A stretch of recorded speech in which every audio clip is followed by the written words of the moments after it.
Good morning, everybody, and welcome to week 4 of Teacher Educational Development 007, Second Language Acquisition. Today we're going to be talking about socio-cognitive approaches to second language acquisition. This will be one of 2 pre-recorded lectures for you. The next one will focus on socio-cultural approaches to SLA. Just a friendly reminder, make sure that you're keeping up with the assigned readings, and you have the weekly discussion assignment online as well. Make sure that you're paying attention to the instructions for this week as they have changed somewhat. So at this point, you've either read or are preparing to read Atkinson 2002 towards a socio-cognitive approach on second language acquisition. Socio-cognitive approaches represent one of the larger alternative approaches to second language acquisition, right? So in the field of SLA, we have mainstream SLA, right? And we've talked about these already. Cognitivist SLA is an example of a mainstream approach. So is what's called social SLA, right? Alternative approaches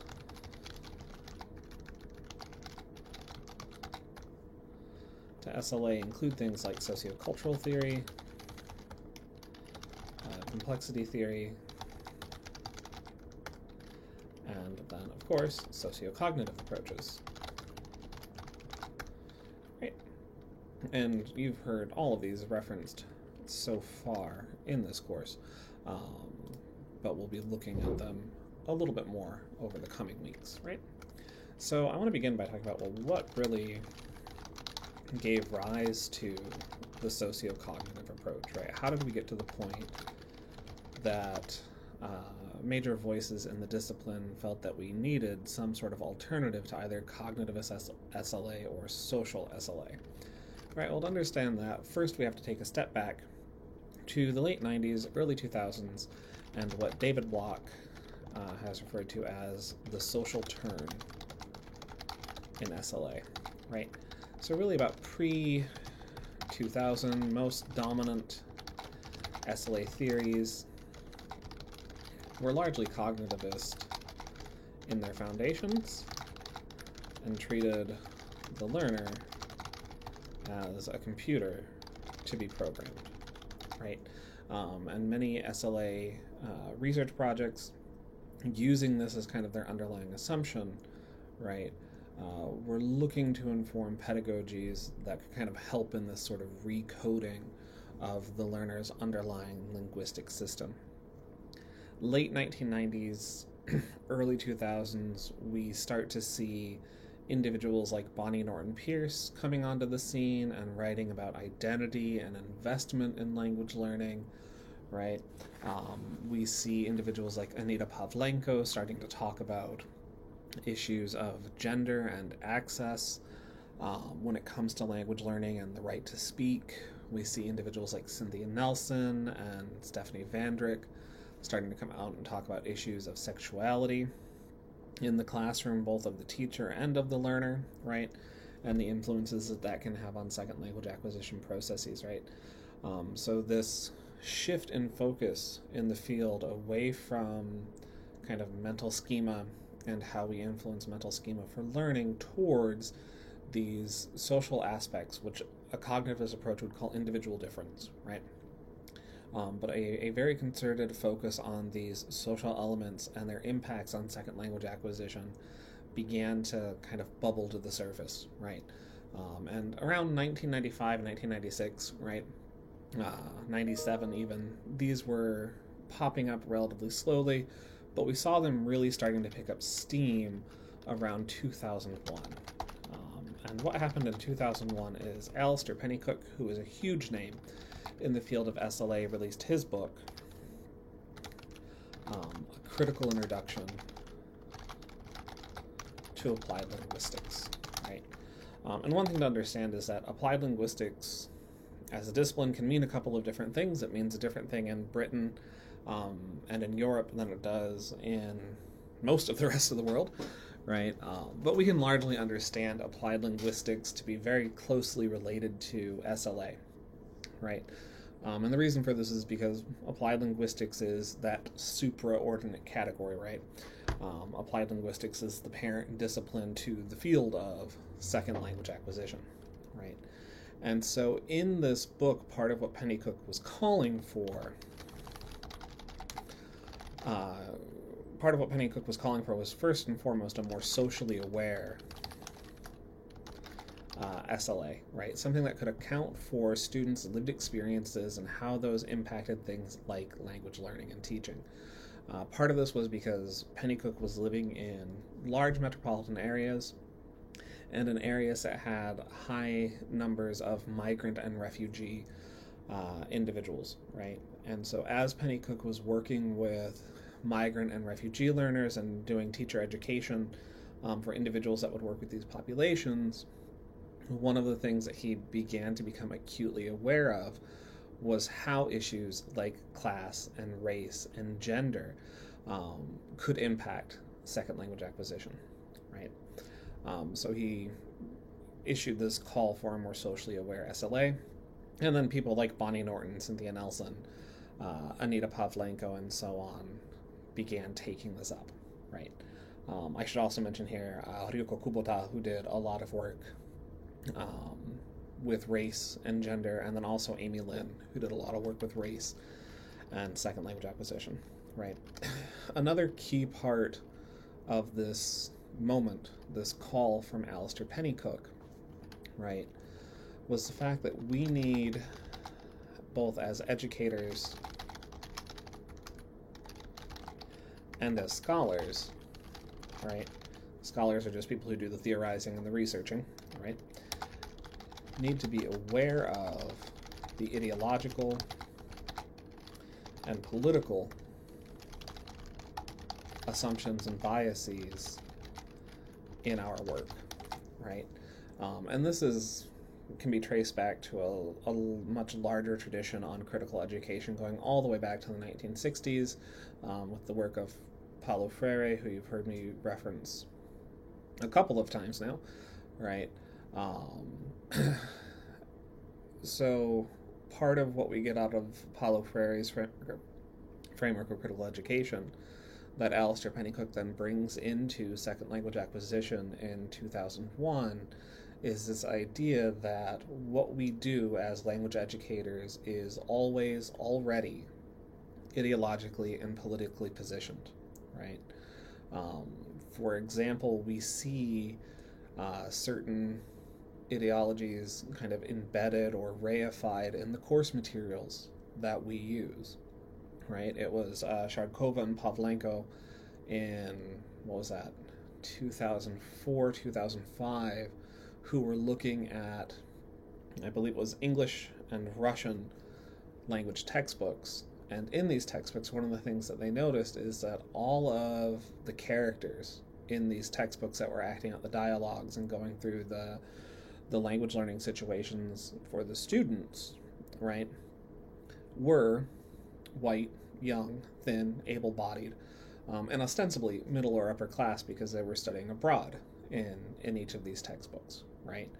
So this right here is already baking in certain ideological assumptions about what kind of language learner is valued and what kind of language learner can meet with success, right? Another example of this, going back to Anthony Liddycoat and I think it's Paulo Moita Lopez. I think his first name is Paulo. Anyway, Moita Lopez in 2009, right, looked at language classrooms and saw that even inside of classroom practice, ideological approach is already baked into what we do. Teachers can't separate who they are and what they believe about the world from the act of teaching, right? So Paulo Moita Lopez was looking at middle and high school English classes and Portuguese classes in Brazil. And one of the things that Moita Lopez ended up seeing was that students in these classes would attempt to engage on their own with LGBTQ plus content and themes, right? In one case, one student had a gay uncle, right?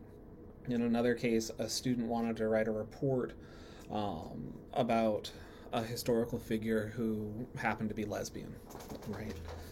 And what happened in each of these cases is the teacher shut down the student's attempts to do this on various different grounds, right?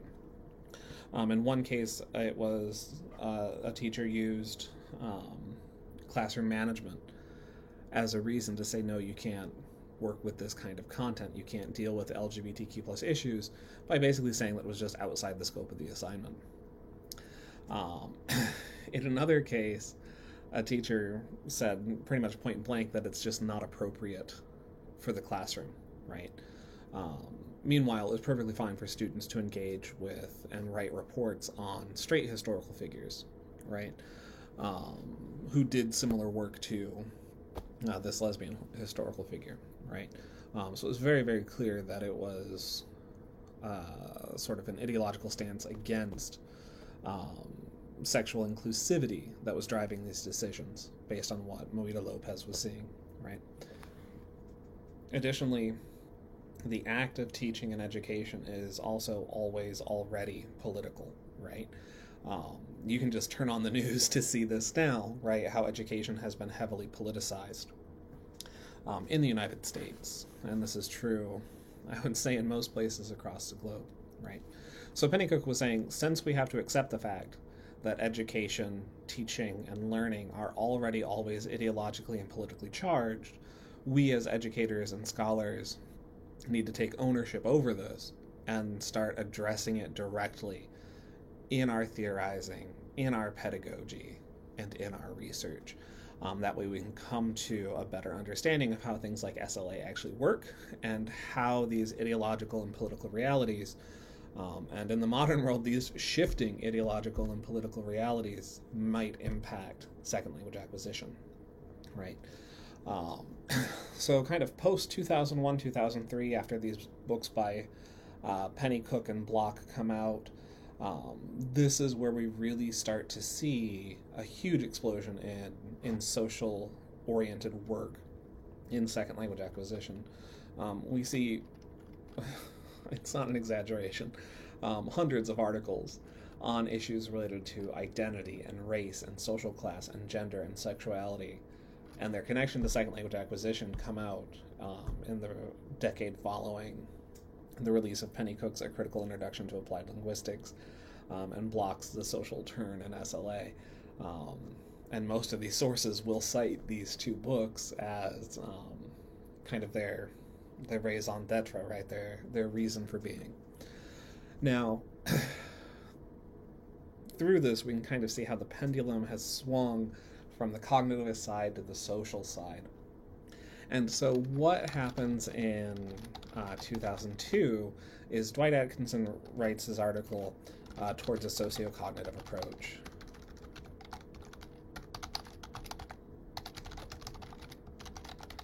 To SLA, right? And so this is coming kind of early on in that pendulum swing toward the social.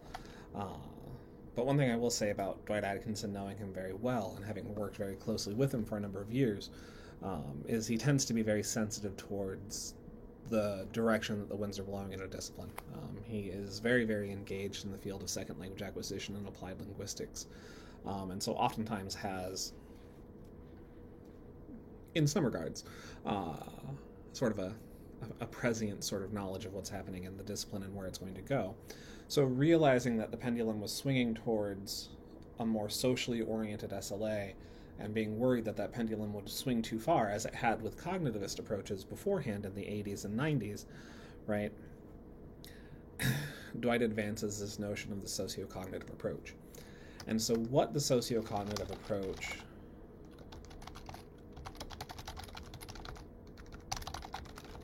attempts to do is to bridge the gap between socially oriented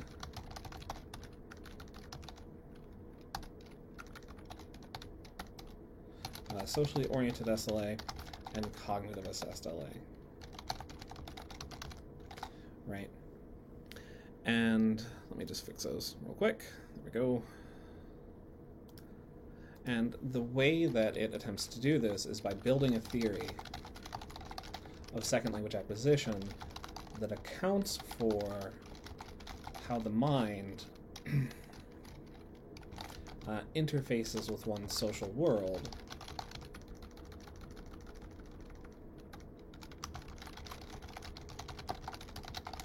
to support second language acquisition processes, right? And as you've seen, if you've already read Atkinson's article that was assigned for reading this week, there's a lot of different ways that this works. And so what I'm going to do now is I'm going to break down for you kind of those major tenets, or those working bits of the socio-cognitivist approach, right? One of the key elements of the socio-cognitive approach to second language acquisition that separates it a great deal from purely cognitivist or purely social approaches is this notion of alignment, right? And alignment from the socio-cognitivist perspective is the notion that individuals will work together to make meaning and will use their body and the world to facilitate joint action, right? So, how do I want to say this? Okay, so we look at, it was an article in 2007, by Atkinson, Churchill, Nishino, and Okuda, right? And in this 2007 article, what the authors did was they examined tutorial sessions in an EFL context, English as a foreign language context. So they were working in Japan at the time, and they were watching an older aunt working with one of her younger nephews on an English language worksheet, right? And what they noticed is that the way that this aunt worked with the niece or the nephew, I forget which one it was, to engage in this language learning task, it didn't just involve language, and it didn't just involve cognitive processes like metalinguistic awareness, right, or strategic competence. Instead, it involved those things most certainly, as well as the social interaction, as well as the physical world around them, right? So one of the things that they notice is that the aunt was using both her body, right, as well as physical props to draw the learner's attention to specific elements of the worksheet that they should be working on, right? And so by doing these things to draw explicit attention to certain places, these were ways that the aunt was attempting to facilitate alignment between her and the family member that she was tutoring, right? Because if they're both attending to the same thing, if they're both paying attention to the same thing, they have achieved this sort of alignment, right? As opposed to if you've ever worked with very young learners, or if you reflect on your own behavior in the classroom and we're together for a very long time, you'll notice that sometimes your attention is wont to wander, right? So alignment is this idea is that individuals will work together to make meaning using their body and the world. And this isn't something that just exists in SLA. We also see this in the field of neuropsychology as well as neurology itself. For example, Clark and Chalmers in 1998 did some amazing work looking at, this one was how junior archaeologists at a dig site learned how to read the earth so that they knew where to dig, right? And one of the things that they notice here is oftentimes a senior archaeologist would use things like the tools that they have on hand or images from other elements of the dig site, right? Or from older museum exhibits to kind of prime the attention and the cognitive processes for these junior archaeologists, right? To help them align to this shared task and this shared mission. Likewise, Tomasello et al., and this was in 2005, drew connections between this notion of alignment and what's called the mirror neuron system, or the MNS, in primate brains. And what they found was that there's this collection of neurons in our brains that fire when we see somebody doing a task that we ourselves could conceivably do, right? So if we're watching somebody play tennis, for example, if we ourselves have either played tennis before or are able-bodied, the mirror neuron system will begin to fire, right, as you view this other person playing tennis, right? And this mirror neuron system then helps us sort of simulate what we would have to do to engage in that same activity, right? And what Tomasello et al. Found was that it's not just humans that do this, right? It's also other primates as well. For example, they were looking at, I believe it was chimpanzees, and one of the ways that different generations of chimpanzee all learned how to use sticks to get ants out of the ground was by watching each other. And it wasn't just the act of watching each other and paying attention, it was the fact that this mirror neuron system was firing while they were watching the other primates do this. Now, another important finding from Tomasello et al. Is that the mirror neuron system doesn't just fire when we see someone doing something that we could conceivably do. It also fires when we mentally simulate doing that task, and it also fires when we engage in that task, right? So here we can see this notion of alignment. Yes, there's this social role of us engaging in joint social action, right? Whether that be communication or working on a dig site, what have you. But then there's also this element, this cognitive element that's very deeply embedded in the brain and its neural structure. Another important working bit of the sociocognitive approach is the connection between mind, body, and world, right? From the sociocognitive approach, we get the notion that all language is a tool to facilitate alignment and joint social action, right? Now, because of this, language is oftentimes paired with other tools, such as cognitive affordances, pre-existing knowledge, etc., in order for us to live, be, and act in our ecosocial space, right? So we can extend this further to say that language is a tool to facilitate alignment and joint social action in our shared ecosocial space, right?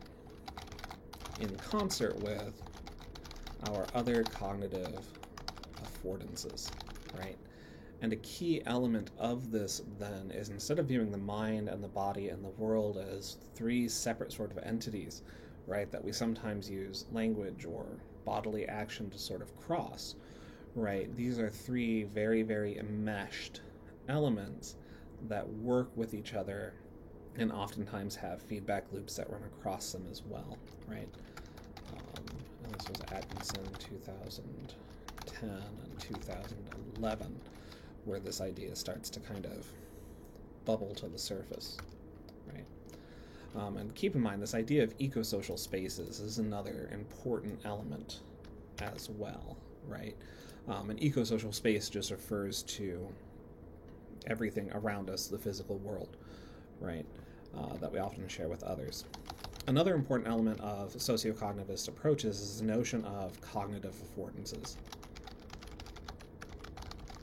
right? And from a sociocognitive approach, we see this in Clark and Chalmers, as well as other work that Andy Clark has done, and in just about everything Dwight Atkinson has touched, right? Cognitive affordances are those tools that we use to extend our cognition beyond its sort of natural constraints, right? I'm putting natural in scare quotes here, because I don't mean to suggest that we have kind of pre-built limits to our cognitive ability, right? That would suggest that individuals can't learn past a certain point. But here, natural constraints means our cognitive constraints in this moment, right?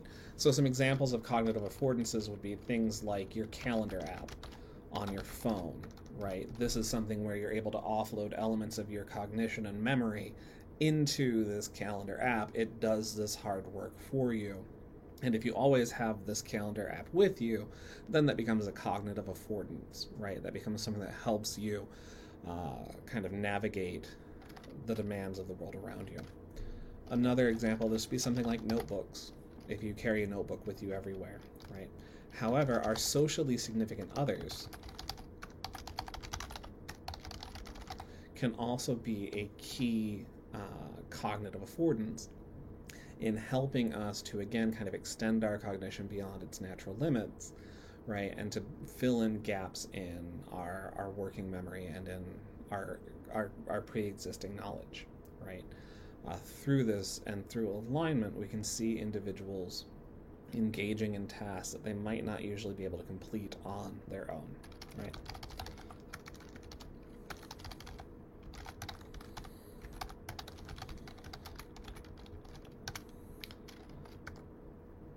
And so this is another notion that becomes very important in sociocognitivist approaches, is this notion of extended cognition, right? And we can understand extended cognition as the use of kind of the aforementioned cognitive affordances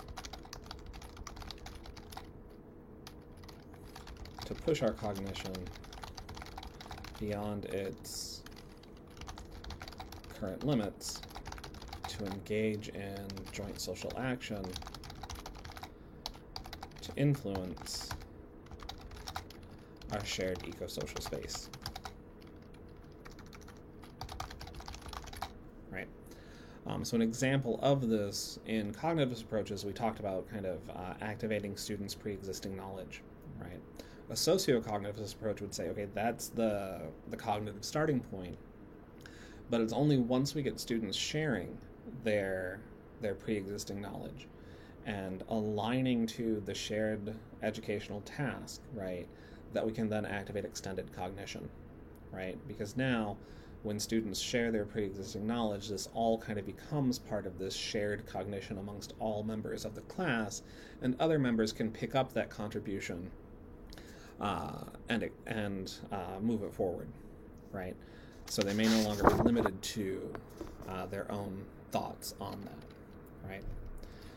So this notion of extended cognition, others, myself included, have also brought up the notion of offloaded cognition, right? Which is basically just saying that there are some elements of our cognitive performances that we just kind of permanently offload onto the world around us. Good examples of this would be elements of our identity performance and how we kind of create a cohesive sense of self across time, right?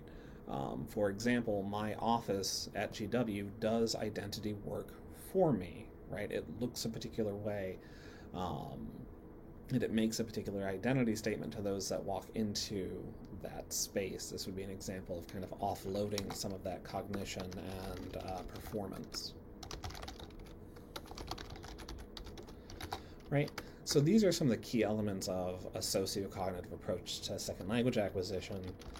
One thing that we're still kind of waiting on is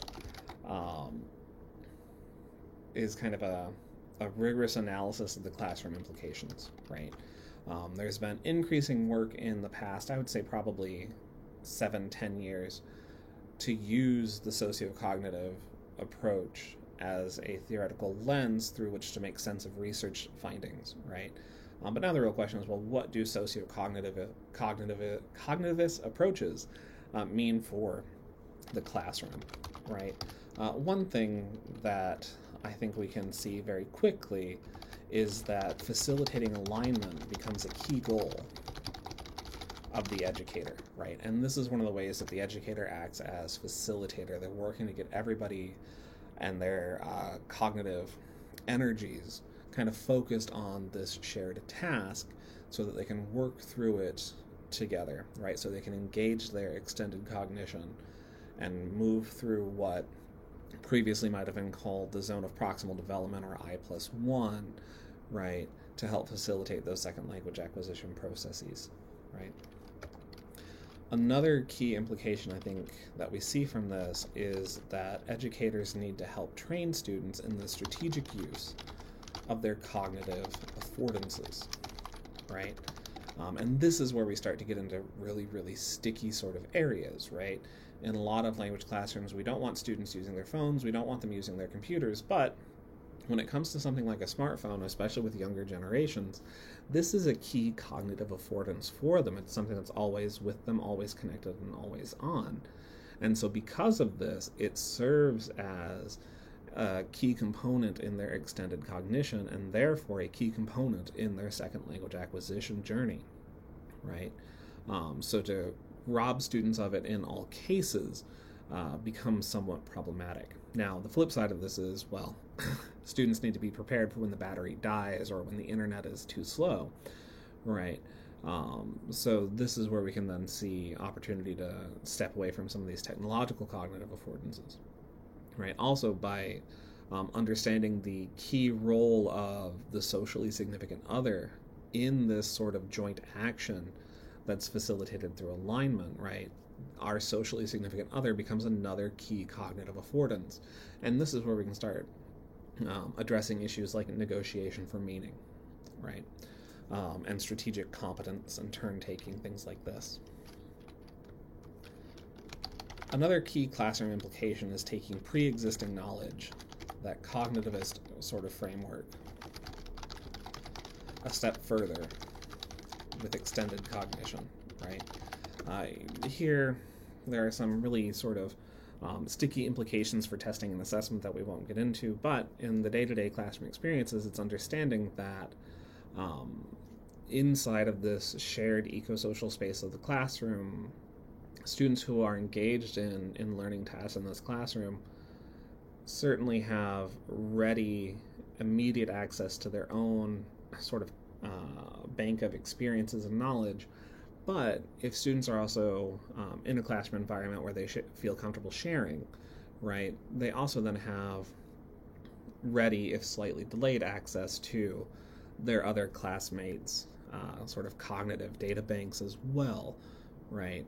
So thinking about ways that we move beyond just getting students thinking about what they know to sharing what they know with each other and finding ways to apply what each of them know to this task to overcome challenges or potential deficiencies becomes very important.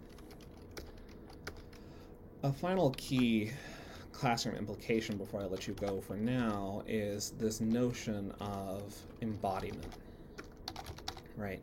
I mentioned earlier that part of what the sociocognitive approach is attempting to do is to kind of bring the pendulum to the middle, right? Not too far cognitivist, not too far social, right? Well, when that pendulum swings back to the cognitivist end of that kind of cline of second language acquisition theories, one of the things that comes with it is this very stark divide between mind, body, and world, right? However, that's not really the way many humans sort of experiences, right? Andy Clark has kind of built his career addressing issues of kind of embodied cognition, as well as elements of social cognition, right?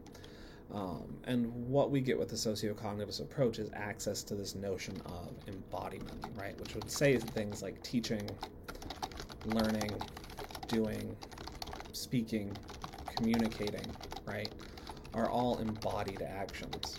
They don't happen without the body itself, right?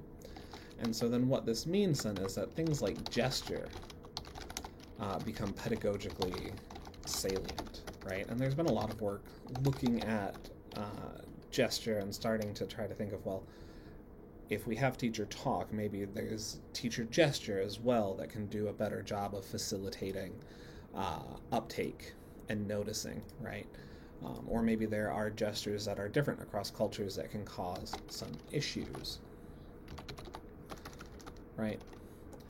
So beginning to get teachers aware of kind of their body and its role in teaching and learning has become a little bit more important. Also going back to this idea that education is always already ideological and is always already political, right? you just showing up into your classroom wearing what you would wear any other day of the week, it says certain things, right? If you show up with a sweatshirt for a local volunteer organization, that makes a statement about you and your values, right? Similarly, just showing up with your wedding ring on makes a particular statement, right? It may be interpreted in ways that you don't intend, but all of these are different ways that body comes into our shared eco-social space. Students engage with that embodied performance of self, right? And it can impact language teaching and learning, right? Which then brings us also to notions of sort of professional self and how we use, again, our embodied resources to perform a specific version of our professional self, and what that means, again, for our learners and the kind of classroom environment that we create, right? So that was kind of a quick and dirty overview of socio-cognitivist approaches. Dwight's article, I think, does a very, very good job of breaking down the different elements of the socio-cognitive approach and being very, very clear about what it means and what its implications are for things like SLA and language and the learner and the teacher. So I'd encourage you to pay very close attention to those sections where Dwight is breaking that down a little bit more. All right, that's it for now. In the next lecture, we're going to start engaging with sociocultural theory, and we'll be doing that through the work of Lantolf and Thorne primarily, who Dwight Atkinson often class as Neo-Vygotskian, and we'll get into that a little bit more next time. So y'all have a good one, and I'll see you later.